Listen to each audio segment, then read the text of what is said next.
சிம்மராசி அன்பர்களுக்கு பிறக்கக்கூடிய இந்த 2026 எப்படி இருக்க போகுது? உங்களுக்கு இந்த காலகட்டத்தில் சிம்ம ராசிக்காரங்களுக்கு பார்த்தோம்னா அஷ்டமன் சனியோட தாக்கம் கொஞ்சம் அதிகமாகும். ஏன்னா குரு பகவானும் 12ஆம் வீட்டுக்கு போயிடுவார். ஜென்ம கேதுவும் இருக்குது. ஸோ இந்த காலகட்டத்தில் கொஞ்சம் நம்ம கவனமாக இருக்கணும். எந்த புதிய முயற்சியில் ஈடுபடக்கூடாது. யாரையும் முழுசாக நம்பக்கூடாது. உறவினர் நண்பர்கள்கிட்ட ரொம்ப கவனமாக இருக்கணும்.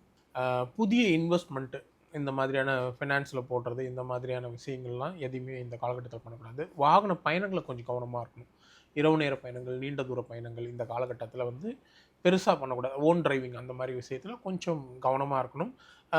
எந்த விஷயத்தையும் பொறுமையாக ஹேண்டில் பண்ணணும். அவசர முடிவுகளை எடுக்கவே கூடாது.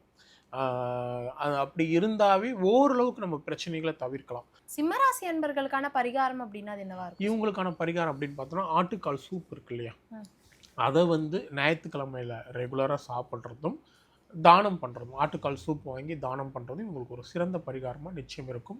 ஆட்டுக்கால் சூப்பு அப்படிங்கிறது கொஞ்சம் யோசிக்கும் போதே ஆட்டுக்கால் சூப்பு குடிச்சா அதெல்லாம் ஒரு பரிகாரமா அப்படின்னு யோசிப்பாங்கல்ல சார். ஆமாம், ஆனால் அதுக்கான பதில்னா என்னவா இருக்கும்? நம்ம ஆட்டுக்கால் சூப் அப்படின்னா அதில் பயங்கரமான லாஜிக்ஸ் இருக்குது.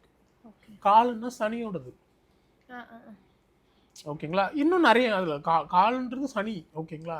இன்னும் அதில் நிறைய பெரிய லாஜிக் இருக்கா. தனியாக கேட்குறவங்களுக்கு நான் சொல்ல முடியாது, இங்கே பொது வழியில் சொல்ல முடியாது. அது லாஜிக் இல்லாமல் சொல்ல.